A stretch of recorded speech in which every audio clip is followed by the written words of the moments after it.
Hello everyone, मैं कल्पना भारद्वाज आज आपके साथ एक नए टॉपिक को लेकर फिजिक्स का है। टॉपिक का नेम है कार्नोट इंजन। कार्नोट इंजन हमारा नेक्स्ट टॉपिक है। कार्नोट इंजन क्या होता है बेसिकली उसके बारे में देखेंगे। हम उसकी इफिशियंसी निकालेंगे, वर्क डन निकालेंगे। तो आप देखो मेरे साथ, कार्नोट इंजन में सबसे पहले हमें इंजन के बारे में देखते हैं कि इंजन बेसिकली होता क्या है। इंजन एक ऐसी चीज होती है जो मनुष्य को वर्क को इजी करे, यानी कि ह्यूमंस जो वर्क करते हैं उनको इजी करे।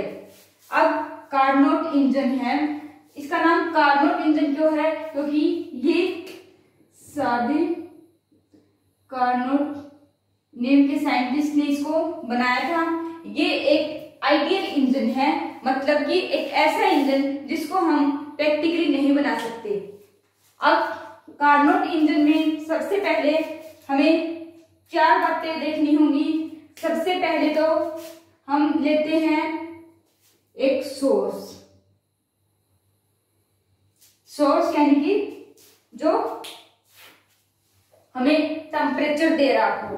सोर्स का टेम्परेचर T1 होता है।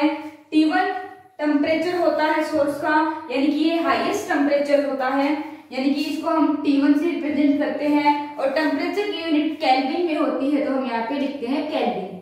सोर्स है वो कंडक्टिंग है, यानी कि हीट का फ्लो हो सकता है। नेक्स्ट लेते हैं हम सिंक है वो लोवेस्ट टेम्परेचर है। अब इसको हम T2 से रिप्रेजेंट करते हैं और टेम्परेचर की यूनिट केल्विन होती है, तो हमने यहाँ पे केल्विन लिख दिया। नेक्स्ट हम एक बार सोर्स को देख लेते हैं। सोर्स हाईएस्ट टेम्परेचर होता है, सिंक सबसे लोवेस्ट टेम्परेचर होता है।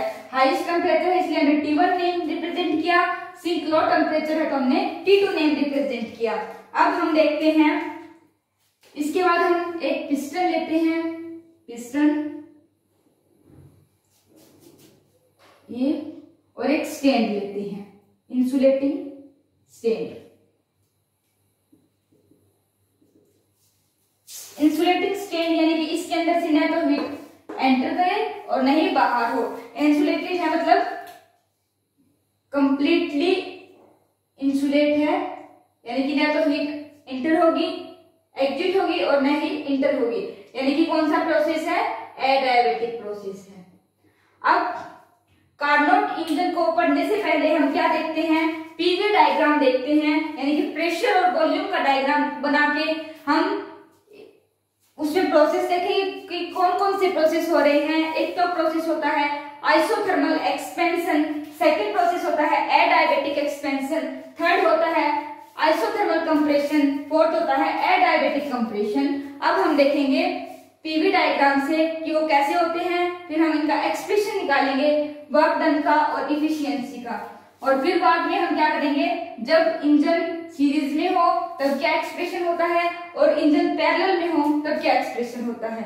तो सबसे पहले मैं क्या बनाती हूँ? पीवी डायग्राम, यानी कि ओरिजिन, यहाँ पे ये प्रेशर और ये हमारे पास वॉल्यूम। अब कार्नोट साइकिल बनाई, वो कैसी बनी वो देखते हैं हम। वो कुछ ऐसे बनी, यानी स्टार्टिंग पॉइंट ए ले लिया, ए का प्रेशर P1 है, वॉल्यूम V1 है और टेम्परेचर T1 है। अब सेकंड ये B पॉइंट पे पहुंचा तो इसका प्रेशर हुआ P2, वॉल्यूम है V2 और टेम्परेचर है T1। टेम्परेचर T1 क्यों है? क्योंकि इस प्रोसेस में आइसोथर्मल एक्सपेंशन है। अब ये गया B2C। अब C का प्रेशर है P3, वॉल्यूम है V3 और टेम्परेचर T2। क्योंकि ये एडियाबैटिक एक्सपेंशन है तो टेम्परेचर यहाँ पे चेंज हो गया। नेक्स्ट है C2D, ये आइसोथर्मल कंप्रेशन है, प्रेशर हो गया P4, वॉल्यूम V4 और टेम्परेचर हमारा सेम, क्योंकि आइसोथर्मल टेम्परेचर कांस्टेंट है। अब D2A ये गया, ये एडियाबैटिक कंप्रेशन है। अब इन प्रोसेसेस के नेम लिख लेते हैं हम। ये हुआ हमारे पास आइसोथर्मल एक्सपेंशन, ये आइसोथर्मल कंप्रेशन, B2C एडायरेटिक एक्सपेंशन और D2A एडायरेटिक कंप्रेशन।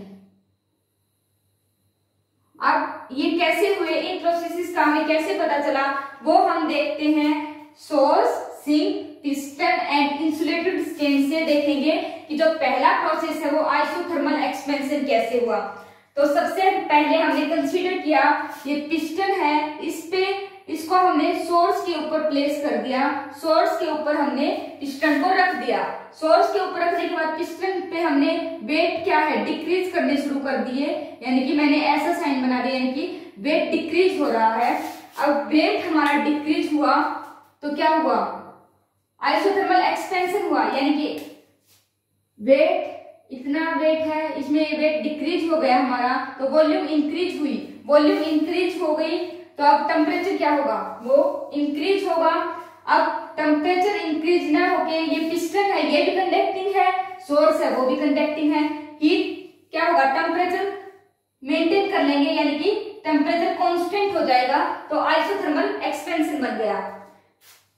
तो इसमें वर्क डन क्या होगा वो देखते हैं हम। Work done in a process from A to B। A to B हमारा कौन सा प्रोसेस है, आइसोथर्मल एक्सपेंशन, यानी कि गैस या फिर कोई भी सब्सटेंस है वो एक्सपेंड हो रहा है। तो आइसोथर्मल में वर्क डन का क्या होता है, N R ln पहली volume V2, second volume V1, ठीक है, ये होता है वर्क डन। अब सेकेंड प्रोसेस हुआ B2C। अब हमने पिस्टन को सोर्स से हटा दिया, सोर्स को हटाने के बाद इस पिस्टन को हमने इंसुलेटेड स्टैंड पे रख दिया। इंसुलेटेड स्टैंड पे रखने के बाद न तो टेम्परेचर इंक्रीज होगा न डिक्रीज होगा, क्योंकि इंसुलेटेड स्टेट में, इंसुलेटेड स्टेट है तो उससे न तो हीट फ्लो आउटसाइड हो रही है न इनसाइड हो रही है। तो जो वर्क डन होगा वो कैसे होगा, ये तो पहली इक्वेशन कंसीडर कर ली, work done from B to C वो कैसे होगा, एडियाबेटिक एक्सपेंशन होगा, यानी कि गैस तो हमारे एक्सपेंड हो ही रही है क्योंकि वेट को हमने डिक्रीज कर रखा है।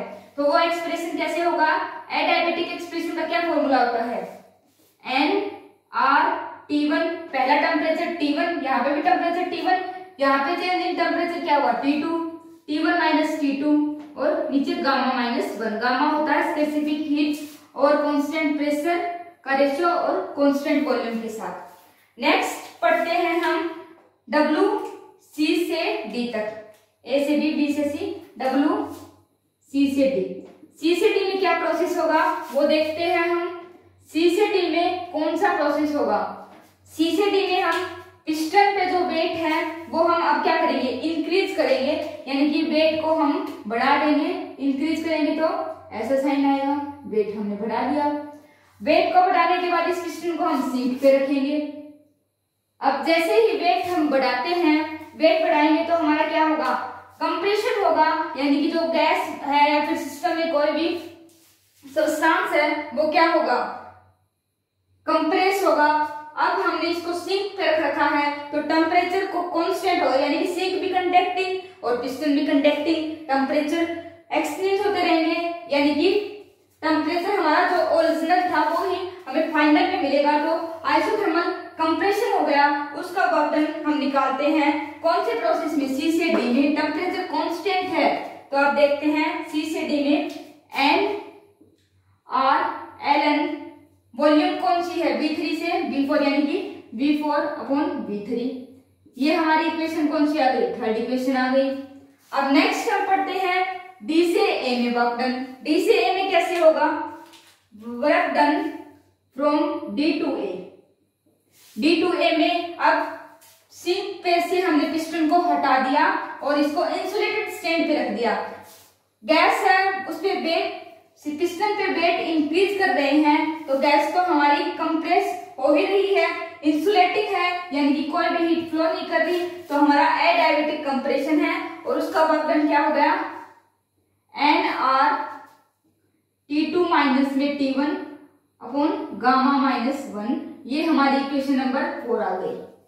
अब इन इक्वेशंस को टोटल वर्क डन निकालेंगे पूरी कार्नोट इंजन में, तो हम वर्क डन लिखेंगे WAB, WBC, WCD और WDA। अब हम देखते हैं वर्क डन इन ए बोल साइकिल। इन चारों इक्वेशंस को हम क्या करेंगे, ऐड कर देंगे। तो देखो ऐड हम कैसे करेंगे। अब चारों इक्वेशंस को ऐड करते हैं तो हमारे पास टोटल वर्क डन आ जाता है। उसको रिप्रेजेंट करते हैं W से, वो क्या होता है WAB, यानी कि A से B में कितना वर्क डन हुआ, WBC और WCD और W work done from D to A। अब चार इक्वेशंस को ऐड करते हैं तो हमारे पास क्या आता है वो देखो, NR ln V2 by V1, NR ln V2 by V1 plus B से C में NR T1 minus T2 upon gamma minus 1 plus C से D में NR ln V4 by V3, NR ln V4 by V3 और D से A में NR T2 minus T1 upon gamma minus 1। अब हम देखते हैं जो B से C में वर्क डन है और C से D से A में वर्क डन है वो आपस में कैंसिल आउट हो जाएंगे। कैसे, यहाँ पे हम अगर माइनस साइन कॉमन ले लें, माइनस साइन को कॉमन लेने के बाद हमारे पास क्या आएगा, माइनस कॉमन लिया तो T2 नेगेटिव और T1 पॉजिटिव। ये इक्वेशन कैसी हो गई, NR T1 minus T2, NR T1 minus T2, gamma minus 1, gamma minus 1। Plus का है ये माइनस का, आपस में कैंसिल आउट हो जाएंगे। तो जो टोटल वर्क डन है वो कैसे होगा, NR ln V2 by V1 plus NR ln V4 by V3। अब हमने एडिटिव इक्वेशन में पढ़ा था कि जो हमारा P इंटू B की पावर गामा होता है वो हमारा होता है कांस्टेंट के बराबर। कोई भी आइडियल गैस लेते हैं, ये इंजन भी आइडियल है, तो PV is equal to nRT। P की जगह हम लिख देंगे nRT अपॉन में V, तो हमारे पास आ जाएगा nRT अपॉन V, V की पावर गामा कांस्टेंट के बराबर, T और V की पावर गामा माइनस 1 कांस्टेंट के बराबर। इससे हमारी क्या इक्वेशन आती है वो देखते हैं। पहले वर्क डन T1 और पहली वॉल्यूम V1 गामा माइनस 1 किसके बराबर हो जाएगा, T2 V2 गामा माइनस 1। अब T1 बाय T2 किसके बराबर हो जाएगा, T1 बाय T2, ये V2 बाय V1, ये हो जाएगा हमारे पास गामा माइनस 1। अब साइकिल बनाई थी हमने वो देखते हैं एक बार। साइकिल को बना के देखते हैं। यहाँ पे हमारा T2 और यहाँ पे V1, ये कार्नोट साइकिल ऐसी थी P1 V1 T1, यहाँ पे A पॉइंट था, P2 V2 T1, isothermal process है B पॉइंट, C पॉइंट पे P3 V3 T2, एडियाबेटिक है D पॉइंट पे P4 V4 T2। अब हम B2C प्रोसेस देख रहे हैं तो टेम्परेचर कैसे आएगा वो, T1 V2, इस इक्वेशन को हम कैसे लिखेंगे, T1 V2 की पावर गामा माइनस 1, अब T2 V3 की पावर गामा माइनस 1, तो हमारे पास T1 अपॉन T2 की क्या वैल्यू आ गई, V3 बाय V2 की पावर गामा माइनस 1।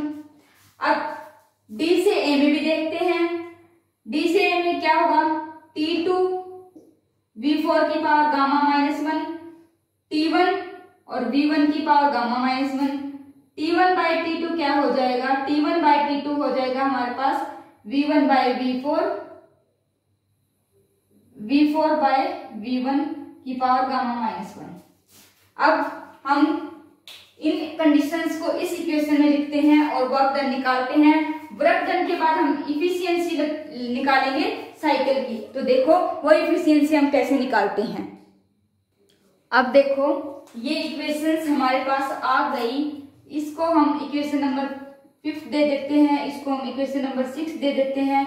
अब हम इनको आपस में डिवाइड करते हैं तो हमारे पास क्या आता है, T1 V2 की पावर गामा -1 T2 V4 की पावर गामा -1 किसके बराबर आ गया, T2 V3 की पावर गामा -1 T1 V1 की पावर गामा -1। इसको आगे सोल्व करते हैं तो देखो वो हमारे पास क्या आएगा, जब हम इनको डिवाइड करते हैं T1 और T1 वाली टर्म को लिखते हैं और T2 और T2 वाली टर्म को, T1 से T1 कैंसिल, T2 से T2 कैंसिल। हमारे पास जो एक्सप्रेशन आ गया वॉल्यूम का V2 बाय V1 किसके बराबर है, V3 बाय V4। अब हम जब हमारे पास ये लिख रखा हो तो अब हम ये भी पुट कर सकते हैं। नेक्स्ट इफिशियंसी देखते हैं। जब हम किसी भी साइकिल की इफिशियंसी या किसी भी वर्किंग इंजन की इफिशियंसी देखते हैं तो हम क्या करते हैं, उसको ईटा से रिप्रेजेंट करते हैं और वो इफिशियंसी होती है इफिशियंसी। अब इफिशियंसी में हम क्या देखते हैं, हमें ये रेशियो होता है किसका, जो हमें मिल रहा होता है व्हाट वी गेट, किसका रेशियो होता है, व्हाट वी पे, जो हमने जो क्या पे किया है उसका रेशियो होता है। अब हमें कार्नोट इंजन में क्या मिला, वर्क डन मिला और हमने क्या पे किया, हीट Q1। अब वर्क है वो Q1 माइनस Q2 होता है और ये Q1। अब इस इफिशियंसी को लिखते हैं Q1 bye Q1 minus Q2 bye Q1, Q1 से Q1 cancel, 1 minus Q2 bye Q1। यानी कि इफिशियंसी का जो कार्नोट इंजन में हीट का फॉर्मूला आ गया, हीट की फॉर्म में अगर हमें इफिशियंसी निकालनी होगी तो वो होगी 1 माइनस में Q2 बाय Q1। ये क्या हो गई इफिशियंसी, किसमें, कार्नोट इंजन में, जब हीट की फॉर्म में। नेक्स्ट हम टेम्परेचर की देखते हैं। जब हमें टेम्परेचर की 2 वैल्यूज दे रखी हों और हमें इफिशियंसी पूछ ले तो वो देखते हैं। जब हमें हीट की फॉर्म में निकालना हो, यहाँ पे T1 लिखेंगे, टेम्परेचर लिखना हम भूल गए थे, T1 और यहाँ पे T2। अब हीट की जब टेम्परेचर की फॉर्म में इफिशियंसी पूछ रखी हो तो उसको हम करेंगे, इनको डिवाइड कर देते हैं, यानी कि NR T1 ln V2 by V1 NR T2 ln V3 by V4। ये किसकी इफिशियंसी आ गई, जब हमारे पास टेम्परेचर दे रखा हो। अब इनको आपस में कैंसिल आउट कर सकते हैं, कैसे, हमने डिराइव किया था V2 by V1 V3 by V4 के बराबर होता है, तो हम V3 बाय V4 को V2 बाय V1 लिखेंगे तो ये टर्म हमारे पास 1 हो जाएगी, NR कैंसिल हो जाएगा, ईटा होगा T1 बाय T2, ये Q1 और Q2 का रेशियो होगा, Q1 और Q2 का, ईटा का नया हो गया, ये Q1 और Q2 का होगा। Q1 और Q2 हमारे पास आ गए T1 बाय T2। अब Q1 और Q2 की वैल्यू आ गई तो इस ईटा वाले फॉर्मूले में पुट कर देंगे तो हमारे पास जो इफिशियंसी आएगी वो टेम्परेचर की फॉर्म में आएगी 1 माइनस T2 बाय T1। ये हमारे पास इफिशियंसी हो गई किसकी, कार्नोट इंजन की, जब हमारे पास टेम्परेचर दे रखा हो। 1 माइनस Q2 बाय Q1 हो गई जब हीट की फॉर्म में दे रखा हो। तो कार्नोट इंजन में हमने क्या क्या किया वो देखते हैं। सबसे पहले तो हमने एक पीवी डायग्राम बनाया, सोर्स, सिंक लिया, पिस्टन ली और इंसुलेटेड स्टैंड लिया। फिर हमने चारों प्रोसेस करके देखे, isothermal expansion, isothermal compression, adiabatic expansion, adiabatic compression. फिर हमने वर्क निकाला nRT1 ln V2 by V1 plus nRT2 ln V2 by V3। अब नेक्स्ट हमने फिर इफिशियंसी निकाली, इफिशियंसी व्हाट वी गेट, जो हमें प्राप्त होता है, जो हमें मिलता है, और व्हाट वी पे, जो हम दे रहे होते हैं। हमें मिला था वर्क और जो हमने दिया हीट, सोर्स की हीट। वर्क का फॉर्मूला होता है Q1 minus Q2 upon Q1। अब इफिशियंसी आ गई 1 माइनस Q2 बाय Q1। अगर हमें टेम्परेचर की फॉर्म में दे रखा हो तो हम इन दोनों को आपस में डिवाइड कर देंगे तो ये Q1 और Q2 का रेशियो आता है nRT1 ln V2 by V1 divide nRT2 ln V3 by V4। nR से nR cancel, ln V2 by V1 से ln V2 by V1 he cancel होगा क्योंकि V3 by V4 V2 by V1 के बराबर हमने prove किया था। Q1 by Q2 की वैल्यू आ गई T1 बाई T2। इस वैल्यू को इस इक्वेशन में पुट करते हैं तो हमारे पास इफिशियंसी टेम्परेचर की फॉर्म में आती है eta equal to 1 minus T2 by T1। Next हम देखते हैं जो कार्नोट इंजन है वो सीरीज में कैसे करेगा और पैरेलल में कैसे होगा वो देखते हैं। तो देखो अब हम जो हीट इंजन है वो कार्नोट इंजन है वो सीरीज में होगा तब कैसे इफिशियंसी निकालेंगे और पैरेलल में होगा तब कैसे इफिशियंसी निकालेंगे वो हम देखते हैं। हमें इंजन्स है वो पैरेलल में बनाने की जरूरत क्यों पड़ी? जिस प्रकार से हम रेजिस्टेंस बनाते हैं, इंडक्टर बनाते हैं, स्प्रिंग बनाते हैं वो पैरेलल कॉम्बिनेशन में पढ़ते हैं, सीरीज कॉम्बिनेशन में पढ़ते हैं। ठीक इसी प्रकार हम कार्नोट इंजन या फिर कोई भी हीट इंजन है उसको सीरीज में पढ़ते हैं। तो सबसे पहले देखो Carnot engine in series form. Series form में कार्नोट इंजन की इफिशियंसी कैसे होगी? सबसे पहले तो हम सीरीज में बनाते हैं। यहां से हम बनाते हैं, ये हमारा मान लो सोर्स हो गया, सोर्स जिसको हमने T1 से रिप्रेजेंट करते हैं कि टेम्परेचर T1 यानी कि सोर्स। अब यहाँ पे हमारी जो मशीन है वो वर्क कर रही है और ये हमारे वर्क दे रखी है ऐसे W1। ठीक है, अब यहाँ पे जो हीट आ रही है वो Q1 आ रही है। अब जो हीट रिजेक्ट हो रही है वो Q2 हो रही है। अब जो रिजेक्ट हुई हीट है वो सेकंड जो इंजन है उसकी इनपुट में जाएगी, उसका टेम्परेचर T2 केल्विन है। और अब ये साइकिल कुछ वर्क करेगी, उसमें जो हीट जा रही है वो Q3 जा रही है। अब ये वर्क करेगी वो W2 वर्क करेगी, हीट तो Q2 ही जाएगी, जो रिजेक्ट होगी वो हमारे पास Q3 आएगी और वो हमारे पास सिंक होगा जिसका टेम्परेचर T3 होगा, जिसे हम केल्विन में लिखते हैं। तो ये हमारा सिंक हो गया। अब इसकी इफिशियंसी कैसे निकालते हैं वो देखो। इफिशियंसी निकालने से पहले देखो ईटा से रिप्रेजेंट करते हैं। सिंपल कार्नोट इंजन की इफिशियंसी कैसे थी? 1 minus Q2 by Q1, temperature की फॉर्म में 1 माइनस में T2 बाई T1। अब efficiency work done by heat होता है। वर्क हमें दो मिल रहा है, यानी एक तो इधर से मिल रहा है एक इधर से, तो वर्क हो गया W1 प्लस में W2 और हीट कौन सी हो गई? Q1। अब W1 होता है Q1 माइनस में Q2, W2 को लिखते हैं Q2 माइनस में Q3 और डिवाइड बाय Q1। W2 ये है तो ये होगा Q2 माइनस Q3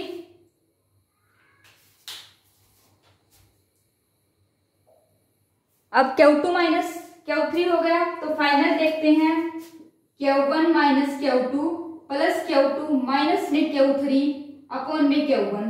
Q2 से Q2 कैंसिल, फाइनल आ गया Q1 माइनस Q3 अपॉन में Q1। जो इफिशियंसी आ गई वो हो गई Q1 माइनस Q3 अपॉन में Q1। अब इसको हम कैसे लिख सकते हैं? Q1 bye Q1 minus Q3 bye Q1। ईटा है वो 1 माइनस Q3 बाय Q1। जिस प्रकार से Q2 बाय Q1 हमने T2 बाय T1 को प्रूव किया था, उसी प्रकार से Q3 बाय Q1 होता है 1 माइनस T3 बाय T1। यानी कि ये इफिशियंसी आ गई कार्नोट इंजन की जब ये हमारे पास सीरीज फॉर्म में है। नेक्स्ट पढ़ते हैं हम पैरेलल फॉर्म में। तो देखो पैरेलल फॉर्म में कैसे पढ़ेंगे कार्नोट इंजन। अब हम पढ़ेंगे सीरीज में न पढ़ के पैरेलल में पढ़ेंगे। पैरेलल फॉर्म में कार्नोट इंजन कैसे इफिशियंसी निकालते हैं। पैरेलल फॉर्म ड्रा करते हैं कार्नोट इंजन की। यहाँ पे हमने लिया टेम्परेचर, इनिशियल टेम्परेचर T1, यहां से वर्किंग की किसी भी इंजन ने, उसने हीट ली Q1 हीट ली, यहाँ पे उसने वर्क किया, यानी कि इधर लिख दिया ये वर्क किया W1। अब Q1 हीट ली तो उसने कुछ हीट सिंक में रिजेक्ट की, Q2 हीट रिजेक्ट की, ये हमारे पास हो गया सिंक। T2 केल्विन में है, T1 भी केल्विन में है, ये सिंक है और ये हमारे पास सोर्स है। अब पैरेलल में है, पैरेलल में जैसे कि हमने मान लीजिए रेजिस्टेंस है, ये पहला रेजिस्टेंस है सीरीज में, आर और आर दोनों सीरीज में है, यानी कि इसका इनपुट इधर आउटपुट, इसका आउटपुट इधर इनपुट। पैरेलल में कैसे होंगे ये, ऐसे, यानी कि दोनों में सेम इनपुट जाएगी और जो आउटपुट इधर से आएगी, इधर से इनपुट जा रही है, तो हम देखेंगे इधर से गई तो ये Q3 जाएगी, Q3 इस इंजन ने वर्किंग की वो W2 आ गई, और कुछ हीट रिजेक्ट की वो Q4, और जो टेम्परेचर है वो यहाँ पे आ गया T4 के, और ये T3 के। अब ये इतनी बात समझ में आने के बाद हम इफिशियंसी देखते हैं। इफिशियंसी कैसे आएगी, इफिशियंसी जो हमें मिल रहा होता है उसका रेशियो इससे जो हम दे रहे होते हैं। हमें मिला क्या, वर्क W1 और W2, W1 वर्क मिला और W2 वर्क मिला। हमने दिया क्या, हीट दी, Q1 और Q3 हमने हीट दी, Q1 प्लस में Q3 हीट दी। अब इसको आगे सोल्व करते हैं। W1 होता है Q1 माइनस Q2, W2 होता है Q2 माइनस Q3 और Q1 प्लस Q3। Q2 से Q2 कैंसिल हो गया, आगे हमारे पास आ गया इटा इज इक्वल टू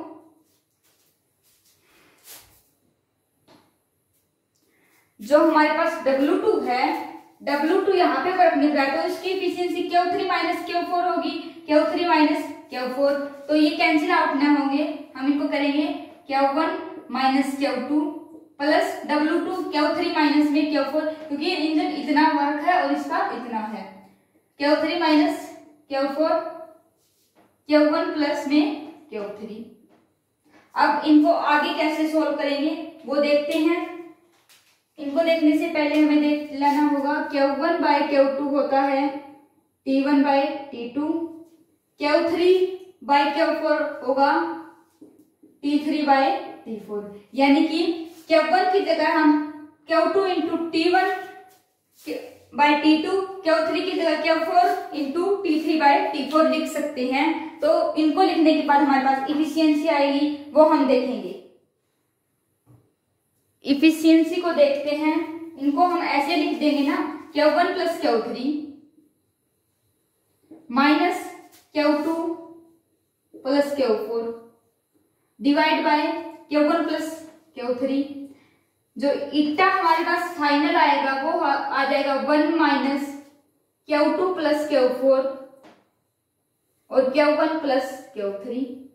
इनको सोल्व करेंगे कैसे, Q2 की और Q4 की वैल्यू पुट कर देंगे टेम्परेचर की फॉर्म में, यानी कि हीट की फॉर्म में तो इफिशियंसी इतनी सही है, टेम्परेचर की फॉर्म में हमें इन फॉर्मूलाज को पुट करना होगा, फिर इफिशियंसी टेम्परेचर की फॉर्म में आएगी। तो वो देखते हैं हम। तो देखो क्या लिखा, ईटा 1 माइनस Q2 प्लस Q3 और Q1 प्लस Q3। ईटा को लिख सकते हैं 1 माइनस Q1 बाई Q2 क्या होता है T1 by T2, Q2 by Q1 क्या हो गया T2 बाई T1, रेसिप्रोकली तो क्या है। अब Q2 की जगह हम लिख सकते हैं 1 minus T2 by T1, T2 by T1 और इंटू में Q1, Q3 की जगह Q3 by Q4, T3 by T4, Q3 की जगह लिखते हैं हम T3 बाई T4 और इंटू में Q4, और Q1 की जगह हमने क्या लिखा T1 into T1 by T2 into Q2 plus Q3 की जगह हमने लिखा T3 by T4 into Q4। Next solve करते हैं, क्या आएगा,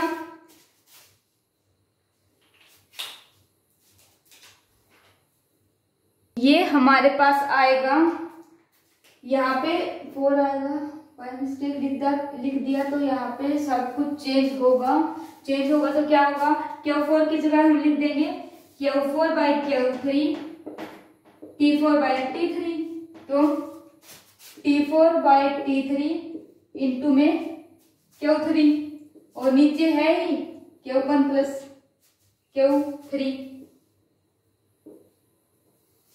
अब Q1 plus Q3 1 minus T2 by T1 into Q1 plus T4 by T3 into Q3 और Q1 प्लस Q3। अब देखते हैं नेक्स्ट कंडीशन हमारे पास ये होती है, जब भी हमारे पास ये कार्नोट इंजन सीरीज में हो या फिर पैरेलल में हो, क्या आता है हमारे पास वो देखते हैं। इफिशियंसी निकालने से देखो T1 by T2 T3 by T4 के बराबर होता है। अब रेसिप्रोकल में बराबर होगा T2 by T1 T2 by T1 T4 by T3। अब जब हम इनकी वैल्यूज पुट करेंगे तो क्या आएगा, T2 बाई T1 की जगह T4 बाई T3 पुट करेंगे या फिर T4 बाई T3 की जगह T2 बाई T1 पुट करेंगे तो हमारे पास आ जाएगा 1 माइनस ये T2 बाई T1 और ये Q1 प्लस Q3 1 हो जाएगा। तो जो कार्नोट इंजन की जो इफिशियंसी आएगी वो हमारे पास आएगी eta is equal to 1 minus T2 by T1। ये हमारे पास फाइनल किसका फॉर्मूला आ गया, इफिशियंसी का कार्नोट इंजन में जब पैरेलल में होते हैं, यानी कि initial and final and initial temperature. Next देखेंगे हम कार्नोट इंजन का जस्ट अपोजिट रेफ्रिजरेटर के बारे में, तो देखते रहिए। Thank you.